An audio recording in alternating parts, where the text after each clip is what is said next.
निवडणूक आयोगाच्या पक्षपातीपणामुळे भाजपने 240चा आकडा गाठला। ठाकरे गटाचा हल्लाबोल, कुंपणानं शेत गेल्याचीही केली टीका। अमरावती जिल्हाधिकारी कार्यालयातल्या जनसंपर्क कार्यालयाचं कुलूप तोडणं भोवलं। यशोमती ठाकूर आणि बळवंत वानखेडे यांच्यासह 10 जणांवर गुन्हा दाखल।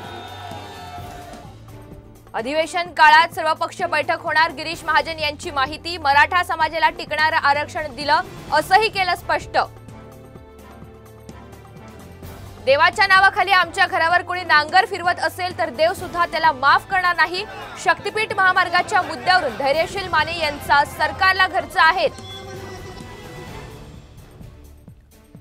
अहमदनगरचे खासदार निलेश लंके मातोश्रीवर उद्धव ठाकरे यांची भेट घेत बाळासाहेब ठाकरे यांच्या आठवणींना उजाळा।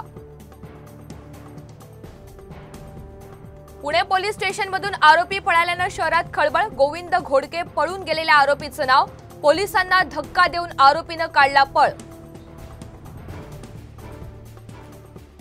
टोमॅटोच्या दरात चांगली वाढ, मनमाडच्या बाजारपेठेत एका कॅरेटला 700 रुपयांचा दर, शेतकरी वर्गात समाधान।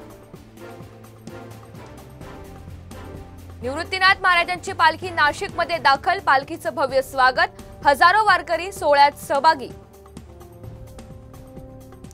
पुणे जिल्ह्यात सोमवारपासून पावसाचा जोर वाढणार, हवामान खात्याचा अंदाज, तर पुढील आठवडाभर समाधानकारक पावसाचे संकेत।